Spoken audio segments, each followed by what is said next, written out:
தூத்துக்குடி மாவட்டம் செய்துங்கநல்லூரில் திருநெல்வேலி திருச்செந்தூர் ரயில் பாதையில் 5க்கும் மேற்பட்ட இடங்களில் மண்ணரிப்பு ஏற்பட்டு தண்டவாளம் பாதிக்கப்பட்டுள்ளது. விவரங்களை தருவதற்காக நம்முடைய செய்தியாளர் முத்துவேல் இணைப்பில் உள்ளார்.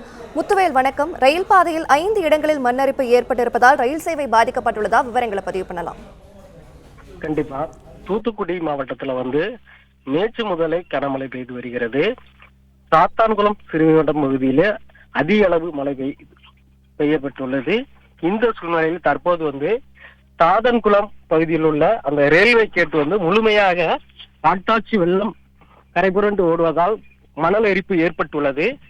தண்டவாளம் ஆகாயத்தில் நீண்டவது போல் நின்று கொண்டிருக்கிறது.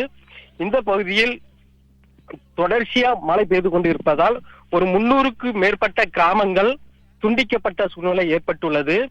தொடர்ச்சியாக மழை விடாமல் பெய்து கொண்டிருப்பதால் அனைத்து குளங்களும் நிரம்பியுள்ளது. அதனால் குளங்கள் உடைத்து காட்டாட்சி வெள்ளங்கள் ஊருக்குள் பெருக்கெடுத்து ஓடிக்கொண்டிருக்கிறது. நன்றி முத்துவேல்.